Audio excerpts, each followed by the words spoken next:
Student, कैसे हैं आप सब। स्वागत है आप सबका मेरे एजुकेशनल चैनल इंग्लिश क्लास पर। और आपको पता है कि मार्च का जो महीना होता है वो परीक्षाओं का महीना होता है। ठीक है, आप परीक्षा दिए हैं तो इसी दरमियान 17 तारीख को जो था वो इंग्लिश का पेपर था आपका। ठीक है, बिहार गवर्नमेंट स्कूल में 1 to 5 और 1 to 8, ठीक है, 6 to 8 सभी का जो था 17 तारीख को अंग्रेजी का पेपर था। तो उसी में आपका जो है 6 क्लास का अंग्रेजी पेपर का हम लोग इस वीडियो में सॉल्यूशन देखेंगे, मतलब क्या है आंसर। ठीक है, आपके शब्दों में मैंने बनाने का प्रयास किया, समझाने का प्रयास किया।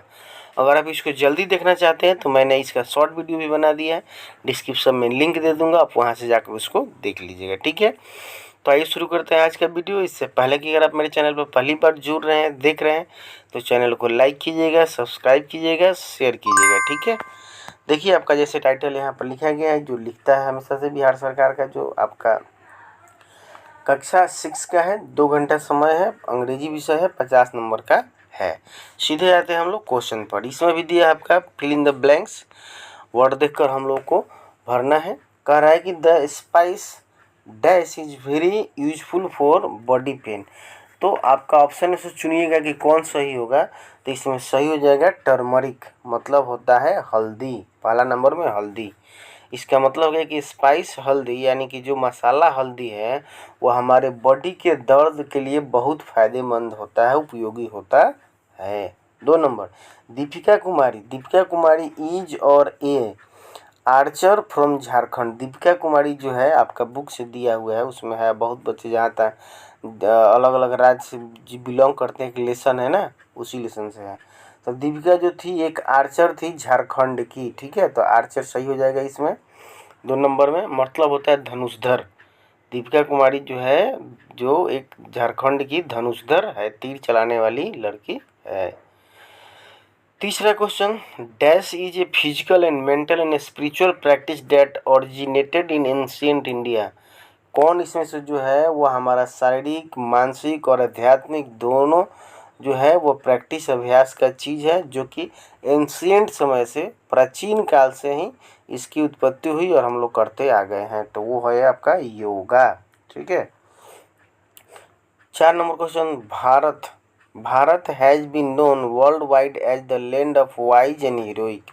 मतलब अपना देश भारत जो है वह जाना जाता है विश्व लेवल पर, किस लिए, बुद्धिमानी और साहसिक कर्तव्यों के लिए। ठीक है, साहसिक लोगों के लिए माना जाता है। ठीक है, 6 number question, bird fly high in the sky. पक्षी जो है वह आसमान में तेजी से उड़ते हैं।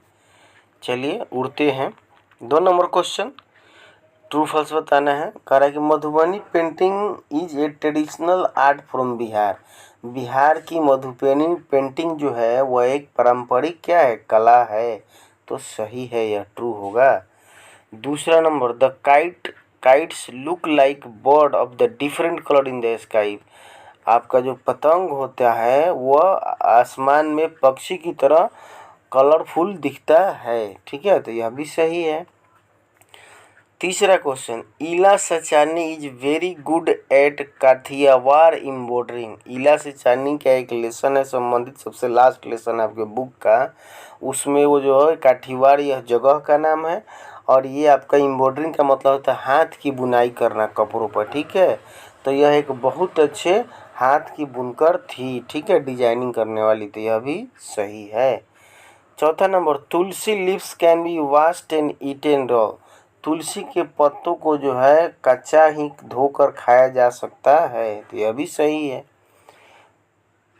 5वां number, basketball is consider our national game. Common चीज़ है।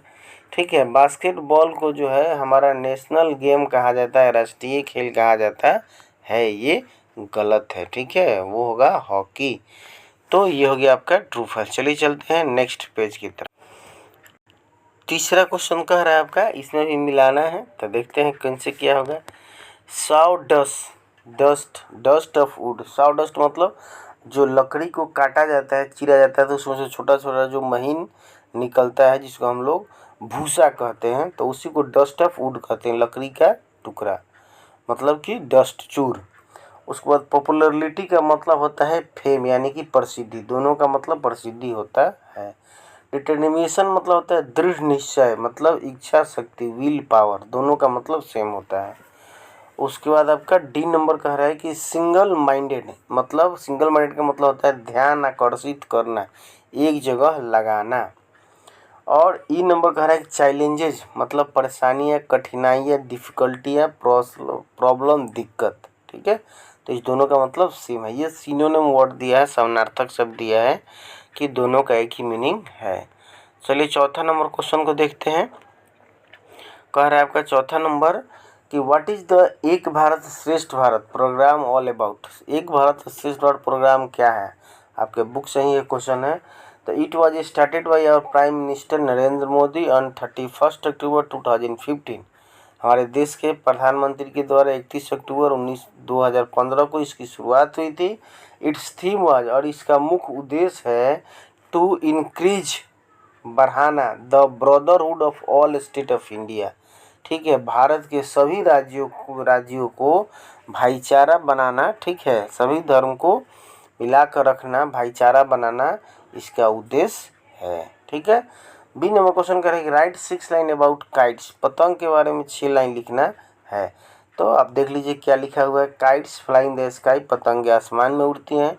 These are made of papers, ये पेपर का बनता है। दे आर वेरी कलरफुल, यह बहुत ही है रंग बिरंग का होता है। My kite is very good, मेरा पतंग बहुत ही अच्छा है। I fly in the evening, मैं इसे शाम में उड़ाती हूँ या उड़ाता हूँ। आई लव माई काइट, मेरा काइट मुझे बहुत प्यारा है। ठीक है, अब ये क्वेश्चन 5 नंबर क्वेश्चन का आंसर नीचे लिखे हैं। देखिए क्वेश्चन कह रहा है कि what is the aim of yoga, yoga का क्या उद्देश्य है। Describe one long term effect that the practice of yoga can have a person qualities. मतलब योगा का क्या उद्देश्य है, और अगर कोई व्यक्ति बहुत दिनों तक योगा कर रहा है मतलब तो उसका क्या असर होता है उसके शरीर पर, मतलब उसको कितना फ़ायदा होता है इस सेंस में। तो देखिए आंसर क्या हुआ है। आंसर कह रहा है कि yoga is a physical and mental and spiritual practice, यह एक शारीरिक, मानसिक और आध्यात्मिक अभ्यास है। The long term effect of the practicing yoga is, इसका लॉन्ग टर्म का जो इफेक्ट होता है इज टू प्रोमोट्स, बढ़ाना, the sense of overall being, पूरे संपूर्ण का, हमारे पूरे देह का जो है डेवलपमेंट करना, विकसित करना, ठीक करना, इसका मुख्य उद्देश्य होता है। ठीक है, अब देखिए इसके और में, या अगर आप इसको लिखे हैं तो देखिए क्या कह रहा है कि इन दोनों के बारे में थोड़ा बहुत लिखें। तो एक एपन, द टॉक नहीं होना चाहिए यहाँ पर, ये मिसिंग है, टॉक नहीं है यहाँ, फॉक होना चाहिए, मतलब आपका क्षेत्रीय। तो Aipan the folk art of Uttarakhand और art of making toy in the village of Kondapalli, ये जगह का दोनों नाम है, वहाँ का आपका यह आर्ट और यह आर्ट के बारे में कुछ लिखना है। देखिए क्या लिखा है मैंने, चलिए देखिए क्या लिखा हुआ है। कह रहा है कि Aipan is a folk art of Uttarakhand, ये उत्तराखंड का एक आर्ट है।